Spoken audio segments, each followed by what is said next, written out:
सामने जो धरना देने का है अगर तो डरे बिना और इकट्ठा होके हिंदू मुस्लिम सारी लेडीज और जेंट्स, देखो ये कोई मसला धर्म का नहीं है, ये टोरेंट पावर का क्या है कि प्राइवेट हो गया है और अपनी मनमानी चला रहा है के साथ काम करना। और कोई भाई कुछ कहना चाहेंगे इस बारे में? टोरेंट पावर की जो मनमानी है, जो लूट मचा रखी, जिससे जनता परेशान है, उसी के लिए आज ये उन्वान पर एक मीटिंग रखी गई है। काफ़ी यहाँ पर खारू का नाका, जमालपुर, ढालगरवाड़ और आस्ट्रोडिया, इधर आसपास के विस्तार से काफ़ी लोग, हमारी माँ बहनें भी और भाई आए हुए हैं और इसी मीटिंग पे अपनी अपनी समस्याएं उन्होंने रखी है। आगे जो भी समस्या का जो भी समाधान होगा, चाहे हमें टोरेंट के खिलाफ मोर्चा खोलना पड़े, बड़े अधिकारियों से बात करनी पड़े, या फिर इसके लिए हमें कोर्ट तक जाना पड़े, जिस तरह हमारे शहर प्रमुख दानिश भाई कुरैशी ने बताया कि अगर हमें कोर्ट तक भी जाना पड़ा तो हम कोर्ट भी जाएंगे। लेकिन जिस तरह मजलिस आवाम के बीच में हमेशा से थी, है और हमेशा रहेगी, क्योंकि जो भी यहाँ पर जिसको हमने आगे ये जो काम होते हैं ये जीतने वाले नेताओं के होते हैं यहाँ पे, लेकिन कोई राजनीति नहीं कर रहा और ना कोई नेतागिरी का काम है, लेकिन ये आवाम का मुद्दा है। और बाइज़्ज़त मुसलमान हर इंसान को हर इंसान के साथ में खड़ा रहना चाहिए। और सबसे बड़ी बात तो ये है कि ये जो ये जास्ती हो रही है, ये मैंने पहले भी बताया कि हमारी महिलाओं के लिए है कि महिलाएं रोजमर्रा की जिंदगी में ज्यादा खर्चे महिलाओं को बहुत तकलीफ दे होते।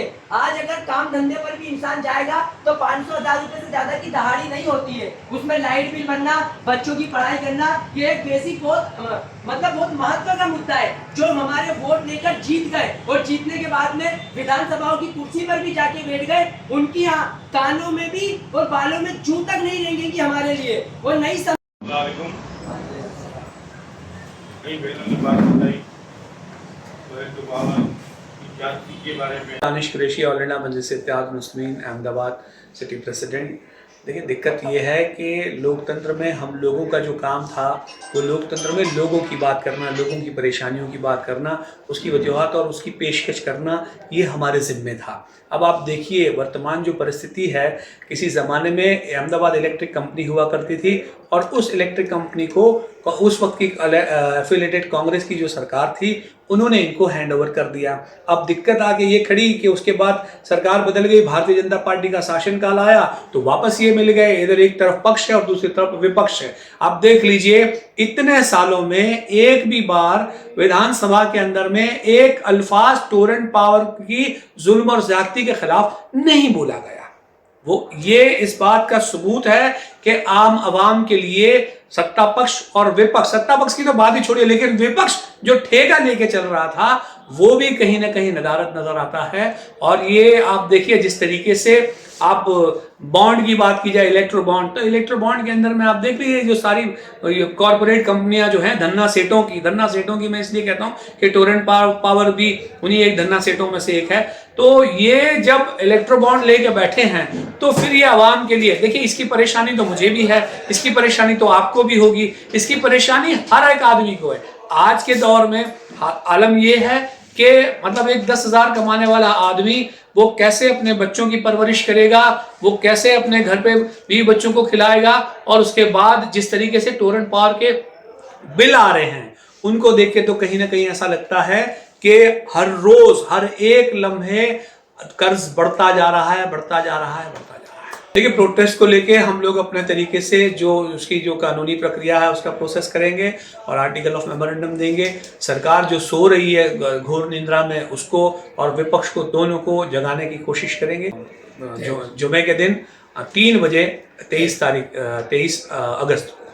कितने लोग जुड़ने वाले हैं? वो तो देखिएगा, लोगों की परेशानियां हैं, इंशाल्लाह आएंगे। अच्छा, क्या डिमांड्स है आप लोगों की?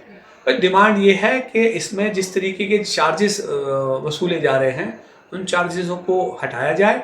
और अगर टोरेंट पावर कंपनी को ये लगता है कि कहीं ना कहीं वो नुकसान कर रही है तो हमारी उनसे ये गुजारिश है कि आपका जो लीज है आप कैंसिल कर दीजिए, आप वापस गुजरात सरकार को हैंड ओवर कर दीजिए। अहमदाबाद इलेक्ट्रिक कंपनी अगर होगी तो उसके बाद अवाम है और हम हैं और सरकार है। मेमोरेंडम में क्या रहेगा? वो आप देखिएगा, इंशाल्लाह उसी दिन देंगे हम आपको। जी, पब्लिक क्या चाहती है, क्यों इतने बिल बढ़ रहे हैं 2 महीनों से सर?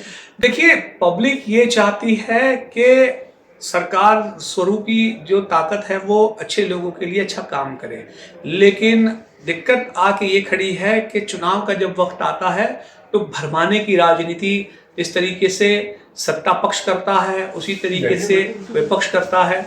आप इन चीज़ों को देखिए, एक तरफ तो ध्रुवीकरण की राजनीति भारतीय जनता पार्टी करती है, दूसरी तरफ संविधान की दुहाई देता हुआ विपक्ष। आप मुझे ये बताइए कि संविधान के अगर कोर्ट्स की बात की जाए तो लोकतंत्र में लोगों का तंत्र होना चाहिए था या धन्ना सेठों का तंत्र होना चाहिए था। तो धन्ना सेठों के तंत्र का निजाम चलाने वाली सरकार और वही विपक्ष इन परिस्थितियों में आवाम के बीच में आके खड़े होने के बजाय उनके पक्ष में खड़े हैं। तो ये परिस्थितियों के लिए जो हालात बने हैं उससे ऑल इंडिया मजलिस इत्तेहाद मुस्लिमीन जनाब साबिर भाई काबुल साहब आहत हैं, मैं खुद आहत हूँ, और इन चीज़ों को लेकर आवाम के जो भी मुद्दे हैं उनको लेकर हम लोकतांत्रिक तरीके से जाएंगे। बीजेपी कांग्रेस क्यों खामोश नजर आ रही है, टोरेंट पावर पर कुछ आवाज़ नहीं उठा रही तो है? पूछिए आप, या उनसे जो भारतीय जनता पार्टी के प्रदेश प्रमुख है उनसे पूछिए, आप कांग्रेस के जो प्रदेश प्रमुख है इनसे पूछिए, आप ये बताएंगे क्या मिला है इनको इलेक्ट्रो बॉन्ड में।